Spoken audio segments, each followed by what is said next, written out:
IPL 2025 વિશેષ રજૂઆત દે ધનાધન આઈપીએલમાં હું મયુરી આપનું સ્વાગત કરું છું દર્શક મિત્રો અને આજે કાર્યક્રમમાં વાત કરીશું લખનઉ અને ચેન્નાઈ વચ્ચે રમાયેલી મેચ વિશે। તો લખનઉના એકાના સ્ટેડિયમ પર આ મેચ રમાઈ। ચેન્નાઈ સુપર કિંગ્સ અને લખનઉ સુપર જાયન્ટ્સ વચ્ચે ચેન્નાઈએ 5 વિકેટે આ મેચ જીતી લીધી। એટલે આખરે ચેન્નાઈની જે ટીમ છે ધીરે ધીરે ઉપર આવી રહી છે એવું લાગી રહ્યું છે। કેવી રહી આ મેચ, કેવું રહ્યું ખેલાડીઓનું પરફોર્મન્સ, એના વિશે ખાસ ચર્ચા કરીશું। ખાસ કરીને ધોની વિશે તો વાત કરીશું જ, ધોનીના પરફોર્મન્સ વિશે વાત કરીશું। કાલની મેચ બાદ ક્યાંક હવે એવું લાગી રહ્યું છે કે ફાઇનલી ધોનીએ કમબેક કર્યું છે। ઓવરઓલ આ મેચ કેવી રહી તેના વિશે ખાસ એનાલિસિસ આજના કાર્યક્રમમાં કરીશું। વધુ સમય ન લેતા આપણે શરૂઆત કરી દઈએ। આપણી સાથે ચર્ચા કરવા માટે જોડાયા છે સ્પોર્ટ્સ એક્સપર્ટ અશોક મિસ્ત્રી। અશોકભાઈ, સ્વાગત છે આપનું કાર્યક્રમમાં। Thank you so much. તો ચર્ચા શરૂ કરતા પહેલા એક ખાસ સવાલ પર નજર કરી લઈએ। લખનઉના એકાના સ્ટેડિયમ પર રમાયેલ ચેન્નાઈ સુપર કિંગ્સ અને લખનઉ સુપર જાયન્ટ્સ વચ્ચેની મેચ ચેન્નાઈએ 5 વિકેટે જીતી લીધી હતી। પ્રથમ બેટિંગ કરતા લખનઉએ Rishabh પંતના 63 run, Mitchell marsh 30 run સાથે 20 ઓવર્સમાં 7 વિકેટે 166 રન બનાવી 167 રનનું લક્ષ્ય ચેન્નાઈને આપ્યું હતું। ચેન્નાઈ તરફથી શેખ રશીદ અને રચિન રવિન્દ્રને પ્રથમ વિકેટની ભાગીદારીમાં 52 રન ઉમેર્યા હતા। ઉપરના ક્રમે બેટિંગ કરવા આવેલ જાડેજા અને ત્રિપાઠી નિષ્ફળ રહ્યા હતા। ત્યારબાદ ધોની અને શિવમ દુબેએ બાજી સંભાળી હતી અને 28 બોલમાં અણનમ 57 રન બનાવી ટીમને જીતાડી હતી। ચેન્નઈ તરફથી પથિરાના અને રવિન્દ્ર જાડેજાએ 2 વિકેટો લીધી હતી, જ્યારે નૂર અહેમદે 4 ઓવર્સમાં માત્ર 13 રન આપીને લખનઉના સ્કોરિંગ પર બ્રેક મારી દીધી હતી। એક્યુરેટ બોલિંગ સામે લખનઉના ધરખમ બેટર્સ પૂરન અને માર્કરમ જલ્દી આઉટ થઈ જતા મોટો સ્કોર બન્યો ન હતો। ચેન્નઈના કેપ્ટન મહેન્દ્રસિંહ ધોનીને પ્લેયર ઓફ ધ મેચનો ખિતાબ અપાયો હતો। તો કાલની મેચમાં ફાઇનલી એવું લાગ્યું કે જે દર્શકો જોવા માંગતા હતા ચેન્નાઈની અંદર, જે દર્શકો જોવા માંગતા હતા ધોનીની અંદર, એ ક્યાંક બહાર નીકળીને આવ્યો। ચેન્નાઈ સુપર કિંગ્સ અને લખનઉ સુપર જાયન્ટ્સ વચ્ચેની આ મેચ અને કેવા પ્રકારની આ મેચ રહી એના વિશે આગળ વાત કરીએ। અશોકભાઈ, કેવી રોમાંચક મેચ રહી, લોકોના પૈસા વસૂલ થયા એમ શું કહી શકીએ? વેલ, સ્વાભાવિક જ છે, કારણ કે જ્યારે ચેન્નઈના ચપોક મેદાન ઉપર ચેન્નઈ સુપર કિંગ્સને સતત હાર મળતી હોય તો આ વખતે એના મેદાનથી બહાર જઈને એટલે લખનઉના ગ્રાઉન્ડ ઉપર આ એક મહત્વનો વિજય મળ્યો। મહત્વનો વિજય એટલા માટે કહું છું કે તાજેતરમાં મુંબઈએ પણ એવો જ જબરજસ્ત વિજય મેળવ્યો, કારણ કે ઘણી બધી મેચો હાર્યા પછી ફરી એકવાર મહેન્દ્રસિંહ ધોની પાસે પણ એવી તક આવી કે આ વિજય મેળવે અને એ વિજય મેળવ્યો અને ખાસ કરીને ધોનીનું પોતાનું ઇન્વોલ્વમેન્ટ આની અંદર રહ્યું। એક વાત તો ચોક્કસ છે કે સમગ્ર ભારતમાં ગમે તે મેદાન ઉપર જાઓ, ધોનીનું યલો આર્મી તો તમને ત્યાં જોવા મળે જ મળે। એટલે ગઈકાલે પણ એ જ રીતે ઇકાના સ્ટેડિયમમાં મેચ હતી લખનઉના, છતાં પણ યલો આર્મી ત્યાં આગળ હતું। લોકો હજુ પણ એ યલો આર્મીને પ્રેમ કરે છે, ચેન્નઈ સુપર કિંગ્સને પ્રેમ કરે છે, ધોનીને પ્રેમ કરે છે અને એ કાલે દેખાયું પહેલી વાર। બીજી વસ્તુ એ કે જે રીતે એમણે જે પ્લાનિંગ કર્યું કે ભાઈ લખનઉ સુપર કિંગ્સ કોની કોની આસપાસ, સુપર જાયન્ટ્સ કોની કોની આસપાસ ચાલી રહ્યું છે, તો બે એવા ખેલાડી છે, માર્શ અને બીજા પૂરન છે, આ બંને ખેલાડીઓ બહુ શાનદાર રમે છે। એટલે એમના માટેની એક ચોક્કસ રણનીતિ સાથે બોલિંગ કરીને એમની વિકેટ જલ્દી લેવામાં સફળતા મેળવી। ગઈકાલે પંત હેઝ પ્લેડ વેલ, પંતની સારી બેટિંગ જોવા મળી આપણને અને એક મોટો સ્કોર પણ બનાવ્યો, પણ એ સ્કોર પૂરતો નહોતો અને સ્કોર 166 રન જ બન્યા 7 વિકેટે। હવે ચેઝ કરવાનું હતું એટલે સ્વાભાવિક રીતે ગયા વખતે જે ચેઝ કરવાનો અનુભવ હતો એ બહુ ખરાબ હતો। રચિન રવિન્દ્રન અને કોનવે બંને ઓપનર જલ્દી આઉટ થઈ ગયા હતા। ગઈકાલે પરિસ્થિતિ અલગ હતી। કોનવેના સ્થાને બીજો ખેલાડી એક રાશિદને તક આપવામાં આવી અને ધોઝ ટુ હેવ પ્લેડ વેલ। એટલે શરૂઆતની પાવર પ્લેની જે બેટિંગ કરવાની હોય એમાં બેટિંગ બહુ સારી કરી, વિકેટો ના ગુમાવી, એક પાર્ટનરશિપ બનાવી અને એ પાર્ટનરશિપ ક્યાંક ને ક્યાંક 52 રનની પાર્ટનરશિપ બની। એક થોડી સ્થિરતા ચોક્કસ ટીમને મળી, પણ ત્યાર પછીની જે ઘટનાઓ ઘટી એમાં ક્યાંક વિકેટો ટમ્બલ થઈ અને છેવટે બાજુ ફરી એકવાર મહેન્દ્રસિંહ ધોનીના હાથમાં બેટ આવ્યું, એક પરિસ્થિતિ એવી આવી કે જ્યાં મહેન્દ્રસિંહ ધોની તમને બચાવી શકે। ઓફકોર્સ એક ખેલાડી ઓલરેડી રમી રહ્યા હતા દુબે અને ત્યાર પછી જોડાયા અને બંને ભેગા થઈને એક એવી પાર્ટનરશિપ કરી કે જેના કારણે ચેન્નઈ સુપર કિંગ્સને જીત મેળવી। ઘણી અવેટેડ, 5 હાર પછી જીત મળે એટલે બહુ વાલી લાગે, સ્વાભાવિક છે, પણ ન તો ચેન્નઈ સુપર કિંગ્સની સ્થિતિમાં કોઈ ફેર પડ્યો છે કે નથી, એના કોઈ ક્રમાંકમાં ફેર પડ્યો છે. હા, એક વસ્તુ ચોક્કસ છે કે જેને ફોલો કરે છે, જેને એના ચાહકો છે, એ ચાહકોને કાલે એક રોમાંચક મેચ જોવા જરૂર મળી એમ કહી શકાય. યસ છે.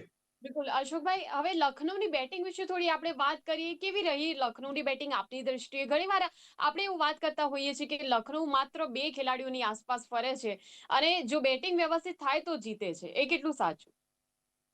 નહીં, બિલકુલ તમારી વાત સાચી છે. કારણ કે જે રીતે લખનૌનું અત્યાર સુધીનું પ્રદર્શન રહ્યું છે, નો ડાઉટ કે 7માંથી 4 મેચો એ લોકો જીત્યા છે, 3 મેચો હાર્યા છે. પણ ક્યાંક ને ક્યાંક એમનું જે સ્ટાર ખેલાડી છે, એક તો માર્શ છે અને ત્યાર પછી છે પૂરન છે. આ બંને એટલા જબરજસ્ત ખેલાડીઓ છે, આકરા ફોર્મમાં છે અને એ જ્યાં સુધી રમે ત્યાં સુધી તમારી ટીમને હારવાનો કોઈ ભય રહેતો નથી. Because they score in bulk. They don't score like 5-25 run નથી કરતા. એ રન કરે તો પછી એ 60-70 રન કરી નાખે 15-20-25 દડામાં. તો ક્યાંક ને ક્યાંક એ રીતની એમની ફાસ્ટ બેટિંગ છે. એટલે આમાં એ જ વસ્તુ કહેવાનું હોય છે કે ભાઈ જે રીતે બોલિંગ નું સંચાલન થયું, કારણ કે વિકેટ વોઝ બીટ સ્લો, એટલે ધોનીને ખ્યાલ આવી ગયો કે આ વિકેટ ઉપર મારા સ્લો બોલર સારું પ્રદર્શન કરશે અને એ એમને કાબુમાં રાખવા માટે સફળ થશે. અને દેટ ઇઝ વોટ એક્ઝેક્ટલી. અને જે 2 વિકેટો હતી જે એમને જોઈતી હતી, એ વિકેટો એ લેવામાં એમને સફળતા મળી ગઈ. દેટ ઇઝ પૂરન અને આપણે રચિન રવિન્દ્રન. આ 2 વિકેટ પડતાની સંગાતે ટીમ આખી એ થઈ ગઈ. તો 166 રન્સ બન્યા. જેમ મેં કહ્યું પ્રમાણે કે ત્યાર પછી ભલે પંતની એક ઇનિંગ રમ્યા, પણ Pant was not able to એટલું બધું જેને કહી શકાય કે સારો સ્કોર કર્યો, પણ એનો જે સ્ટ્રાઇક રેટ હતો that was very law. Score વધારે બન્યો નહીં. અને ત્યાર પછી જે પરિસ્થિતિઓ સર્જાઈ કે જે ચપળ વિકેટ કીપિંગ મહેન્દ્રસિંહ ધોનીનું, જે રીતે બધોનીને આઉટ કર્યો કે રન લેવા ગયો અને સામેના છેડા ઉપર બોલ ખેલાડીના માથા ઉપરથી થ્રો કરીને એને રન આઉટ કર્યો. I think that was certain amazing things have come out. નૂરે જબરજસ્ત બોલિંગ કરી કે Noor has given only 13 runs in 4 overs. Man of the match જ્યારે મળ્યો મહેન્દ્રસિંહ ધોનીને, ત્યારે એણે કહ્યું કે ભાઈ મારા કરતા તો આ છોકરાને મળવો જોઈએ કે એણે 4 ઓવરમાં માત્ર 13 રન આપ્યા. રન બનાવવા ના દે, એટલો બધો કંટ્રોલ કર્યો અને દે હેવ રિયલી વોન. એટલે અહીંયાની બેટિંગ એક પ્રેશર હેઠળ, અને 2 ખેલાડી જો ના રમે તો ટીમ વધારે સ્કોર નથી કરી શકતી. અને time and again we are been talking કે ભાઈ હવે જે ગેમ છે 160-170 ની રહી નથી. તમારે કોઈ પણ હિસાબે 200 રનનો સ્કોર તો મિનિમમ મૂકવો પડે જો તમારે મેચ જીતવી હોય તો. તો this was for the Chennai super Kings માટે પહેલી વાર એવું બન્યું કે સામેની ટીમ બોકડાઉન થઈ. વિકેટો બહુ સરસ થઈ. ખલીલને વિકેટ મળી, ત્યાર પછી માર્શ જે રીતે રવિન્દ્ર જાડેજાને બોલ્ડ કર્યો, નૂરે જે રીતે બોલિંગ કરી, કંબોજે જે રીતે પૂરનને આઉટ કર્યો. તો I think there was a planning. અને એ પ્લાનિંગ દેખાતું હતું ભાઈ આ ખેલાડીને આ રીતે જો તમે એટેક કરશો તો એને તમે કાબુમાં મેળવી શકશો. I think that has been done. Very good bowling, let me tell you. પણ એટ ધ સેમ ટાઈમ વિપરીત પરિસ્થિતિમાં કાલની જે વિકેટ હતી, it was slow, ball was not coming on the blade, અને જે એના જે શોટ ટ્રાય કરે એ શોટ ફેલ જાય. તો એ ક્યાંક ટાઈમિંગનો પણ ત્યાં અભાવ જોવા મળ્યો. અને જે 2-3 મોટી વિકેટો પડી ત્યાર પછી મોટો સ્કોર ના બની શક્યો લખનૌનો, અને દેટ વોઝ ધ રીઝન કે ટીમ હારી ગઈ. પણ એક વસ્તુ ચોક્કસ છે, ગઈકાલે જે રીતે રિષભ પંત રમ્યા છે, of course he played very slow. 63 run બનાવ્યા અને 49 બોલમાં, પણ કમસે કમ એ ટચમાં આવી ગયા છે. એટલે હવે પછીની મેચોમાં ધારો કે માર્શ રમે, પૂરન રમે અને ત્રીજા બેટ્સમેન જે રમી શકે એવા એક તૈયાર થઈને કહેવાય Rishabh Pant. I think team is gaining. ઘણો બધો અનુભવ અહીંયાથી મેળવવાનો, ઘણી બધી વસ્તુ શીખવાની છે આ મેચ ઉપર, કે કઈ રીતે એક સચોટ બોલિંગ જ્યારે થઈ રહી હોય, પરફેક્ટ લાઇન અને લેન્થ સાથે બોલિંગ થઈ રહ્યું, તે વખતે પોતાની વિકેટ જાળવીને રમવું. તો આઈ એમ વેરી શ્યોર કે ભલે ટીમ હારી ગઈ છે પણ એમાં ઘણું બધું શીખવાનું છે. સામે છેડે તમે જુઓ કે કેવું ચપળ વિકેટ કીપિંગ થાય છે, કઈ રીતે વિકેટ કીપર કેચ લે છે, કઈ રીતે વિકેટ કીપર રનઆઉટ કરે છે. આ બધા પાસાઓ એવા છે કે આ બધી વસ્તુ ફક્ત મહેન્દ્રસિંહ ધોની જ કરી શકે. અવેશ ખાન જે રીતે બોલિંગ કરતો હતો, એ બોલિંગ કર્યા પછી જે રીતના ધોનીએ રમ્યા, તો there are plenty of things to be learned out of this match. But yes, Lucknow did not do well, અને 166 રન એ કોઈ પણ સંજોગોમાં કોઈ પણ જગ્યાએ વિનિંગ ટોટલ કહી શકાય નહીં. બિલકુલ, રિષભ પંતની ઇનિંગ એક પ્રકારે તો લડાયા કરે એવું કહી શકીએ આપણે, પણ પંતને સારું પરફોર્મન્સ આપવું હતું, પણ કોઈ ખેલાડીનો તેને સાથ ન મળ્યો. એ પ્રકારની કઈ સ્થિતિ જોવા મળી ગઈકાલની મેચમાં. નહીં, યુ એબ્સોલ્યુટલી રાઈટ. કારણ કે શરૂઆતની વિકેટો જ્યારે પડી જાય અને જ્યારે ફોર્મમાં ના હોય એવા ખેલાડી અને એ પણ પાછું કેપ્ટન, એની ઉપર જ્યારે રમવાનો ભાર આવે તો it is always painful. It is always painful two handle the situation. કારણ કે એને ખબર છે કે જો 2 વિકેટો ટોચની પડી ગઈ છે અને ત્યાર પછી મારી વિકેટ પડી જશે તો પછી આખી ટીમ હારવાની શક્યતાઓ વધી જશે. તો આઈ હેવ ટુ પ્લે. એટલે પહેલી વસ્તુ છે કે એનો જે સ્ટ્રાઇક રેટ છે, સ્ટ્રાઇક રેટ અપેક્ષા કરતા નીચો હોય સ્વાભાવિક છે. Because he has two settle himself. એને કોઈ રેશ શોટ નથી મારવાના, સેટલ થવાનું છે, ત્યાર પછી રન્સ મારવાના છે. એટલે what you say is correct કે ભાઈ એને રમવાનું છે. અને તમે કહ્યું એ પણ સાચું છે કે yes, enough support was not there for them. એને નો ડાઉટ કે પંત પછી બધોની છે, સમજ છે, મિલર છે, આ બધા ખેલાડીઓ હતા, પણ એને જે સપોર્ટ મળવો જોઈએ એ સપોર્ટ ક્યાંય મળ્યો નહીં. અને ઓફકોર્સ એને એટલા રન 63 રન્સ એને મારે પછી ઓફકોર્સ આઉટ પણ થયો. પણ કહેવાનું તાત્પર્ય છે કે રમ્યો એટલે જ આટલો સ્કોર થયો. અધરવાઇઝ ટીમનો સ્કોર બહુ ખરાબ પરિસ્થિતિમાં હોત. તો એક વસ્તુ સાય ઓફ રિલીફ એ છે કે રિષભ પંત એક સારી રીતે રમ્યા, કેપ્ટન ઇનિંગ્સ રમ્યા અને સામે ઓફકોર્સ એમની જે સ્ટ્રાઇક રેટ છે, સ્ટ્રાઇક રેટ જે અપેક્ષા કરતા નીચો હતો, but he played is game well. એટલે હું માનું કે પાછળના ખેલાડીઓ છે એને પણ સપોર્ટ મળવો જોઈએ, પહેલી વાત એ છે. અને ત્યાર પછી જે એ લોકો રમ્યા, મીન્સ કે આગળના જે ખેલાડીઓ સાથે જે પાર્ટનરશિપ કરી અથવા જે આગળના ખેલાડીઓ આઉટ થયા, I think they have not performed to the 160-70 ના સ્ટ્રાઇક રેટથી એ લોકો રમ્યા નથી. બધા ખેલાડીઓ લગભગ 120-130 ના સ્ટ્રાઇક રેટથી રમ્યા છે.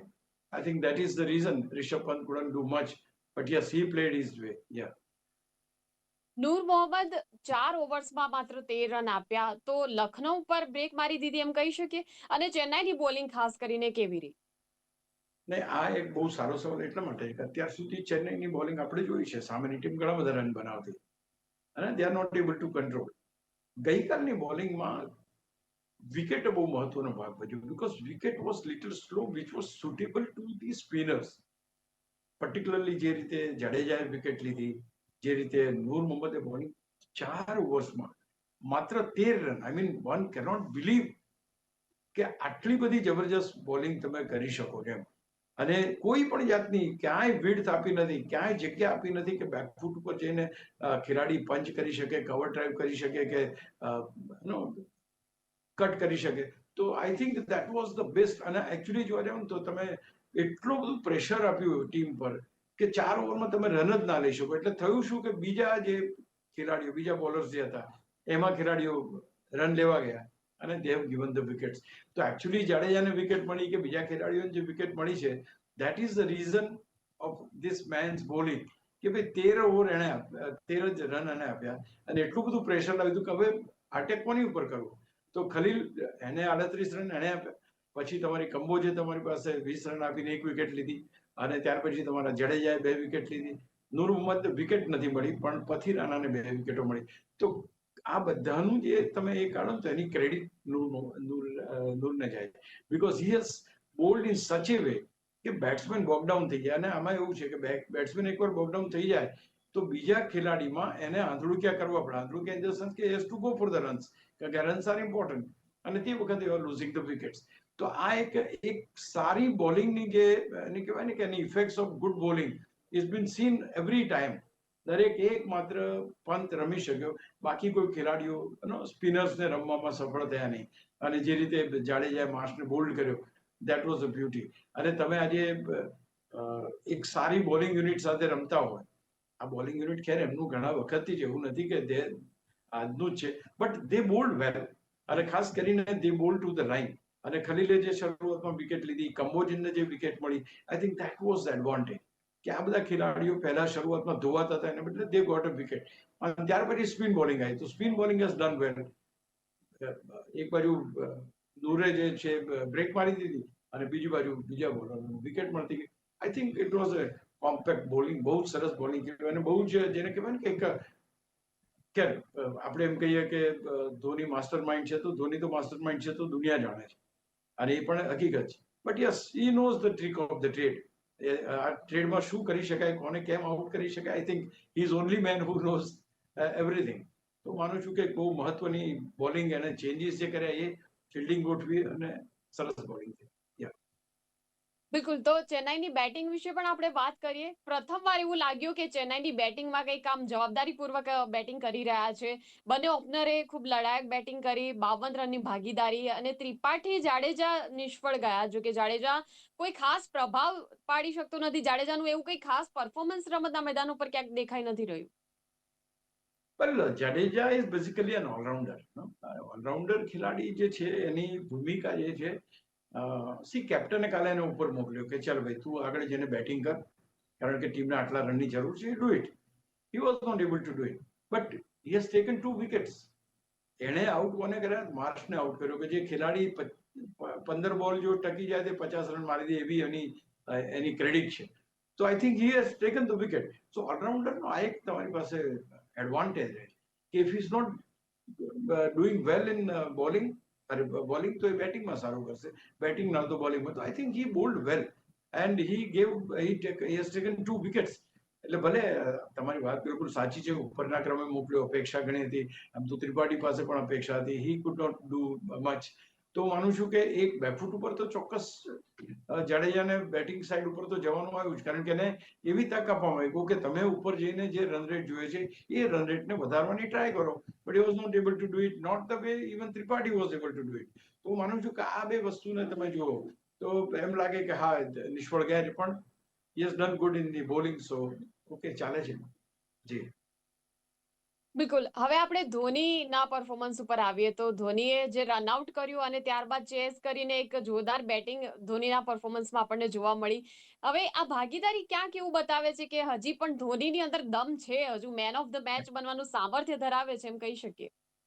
અને બિલકુલ તમારી વાત સાચી છે. આપણે ઘણા ધોની વિશે આપણે નેગેટિવ વાત પણ કરીએ છીએ, કારણ કે આની આગળની 2 મેચોમાં he could have done it, he could have finished it, પણ નહોતું થયું એટલે ઘણી ટીકાના પાત્ર બન્યા હતા.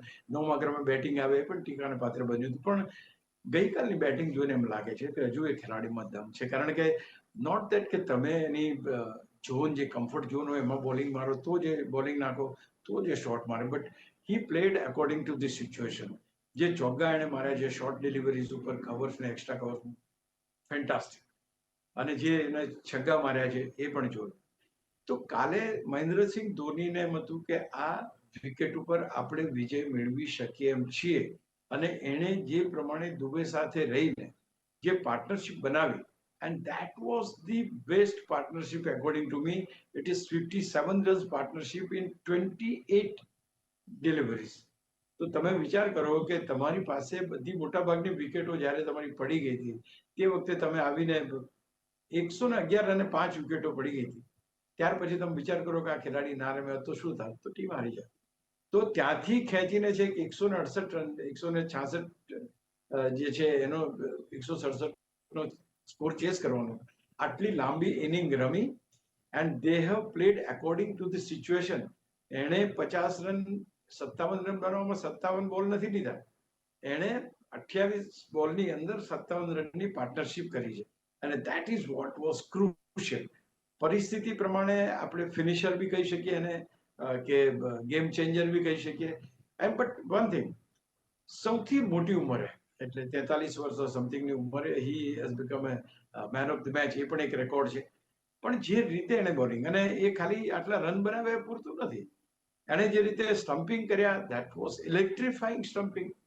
જે રીતે પેલા રનઆઉટ કર્યો, હવે તો દોડે છે સામે, નોન સ્ટ્રાઇકર એન્ડ ઉપર પેલો ખેલાડી દોડી રહ્યો છે, આ અહીંયા આગળ વિકેટ કીપિંગ કરે છે, ત્યાંથી બોલ એના માથા ઉપરથી એને ફેંક્યો અને પેલો રનઆઉટ થયો. તો કેટલી પરફેક્શન અને કેટલો આત્મવિશ્વાસ. I think people should know him, અને એની પાસેથી શીખવું જોઈએ કે કઈ રીતે આટલું તમે કુલ રહો છો અને આટલું સારી રીતે રમી શકો. તો he has played well, he has played to the situation, he has made a good partnership, he has done terrific in his wicket keeping, and he has led the team from the front. એટલે કહેવાય છે કે એક વખત હતો એવો કે જ્યારે આ જ પ્રકારની પરિસ્થિતિ હતી અને ચેન્નઈ સુપર કિંગ્સે 7 મેચોમાંથી માત્ર 1 મેચ જીત્યું હતું 6 મેચોમાંથી, પણ એ વર્ષે એ ટીમ ચેમ્પિયન બની હતી. વી ડોન્ટ નો હવે આગળ શું થશે. અહીંયાથી સીએસકે અત્યારે તો છેલ્લા ક્રમે છે, આગળ કેટલી દમ બતાવે છે અને કેવી રીતે આગળ વધે છે તો જોવું રહ્યું. પણ ઇતિહાસ સાક્ષી છે કે આવી પરિસ્થિતિમાંથી બહાર નીકળીને એકવાર ચેન્નઈ સુપર કિંગ્સે અને બીજી વખત મુંબઈ ઇન્ડિયન્સે આ રીતના ચેમ્પિયનશિપ જીતી હતી. એટલે ક્રિકેટ છે, ઘણું બધું થઈ શકે છે, દિલધડક મેચો આપણને મળે છે, સાથે સાથે પોઈન્ટ ટેબલ ઉપર પણ ઉપર નીચે થઈ રાખે છે. But yes, Dhoni has played well, player of the match પણ બન્યા અને ઇઝ અ ઇન્સ્પિરેશન કે આટલા બધા યંગસ્ટર્સ હોવા છતાં પણ પ્લેયર ઓફ ધ મેચ આજે મહેન્દ્રસિંહ ધોની એ મેળવે છે. જી બિલકુલ, હવે પ્લેયર ઓફ ધ મેચના પરફોર્મન્સથી તો બધા ખુશખુશાલ છે, ચેન્નઈ સુપર કિંગ્સના તમામ ચાહકો. તો આ પ્રકારે હવે ચેન્નઈએ જ્યારે કમબેક કર્યું છે તો પોઈન્ટ ટેબલ પરની સ્થિતિ જાણવી છે, ખૂબ રસપ્રદ બની રહેશે. પોઈન્ટ ટેબલ પર હવે શું નજારો જોવા મળી રહ્યો છે? બહુ સાચી વાત છે, કારણ કે પોઈન્ટ ટેબલ બહુ જ એકદમ એને કહેવાય ને કે એક્સાઇટિંગ બનતું જાય. નાવ 14 મેચો રમવાની છે, એમાંથી 7 મેચો હવે લોકોની થવા આવી છે. 7 મેચ પતશે એટલે 50% આઈપીએલ પૂરી થઈ જશે. એટલે અહીંયા આગળ ગુજરાત અત્યારે 6 મેચો રમ્યું છે, 8 પોઈન્ટ સાથે ટોચ ઉપર છે.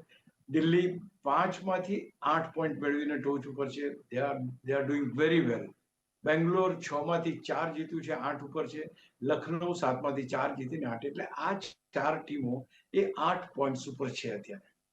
ત્યાર પછી જે કેકેઆરની ટીમ છે, 6માંથી 3 મેચો જીતી 6 પોઈન્ટ ઉપર છે. પંજાબ 5માંથી 3 જીતીને 6 ઉપર છે. એટલે આ પંજાબ પાસે હજુ એક મેચ રમવાની બાકી છે કમ્પેર ટુ રાજસ્થાન. તો અહીંયા આગળ આ બંને ટીમો એ 6 પોઈન્ટ છે. હવે જે 4 પોઈન્ટ વાળી ટીમો છે, એવી 5 વખતની ચેમ્પિયન તમારી પાસે મુંબઈ ઇન્ડિયન્સ છે, એના 4 પોઈન્ટ છે.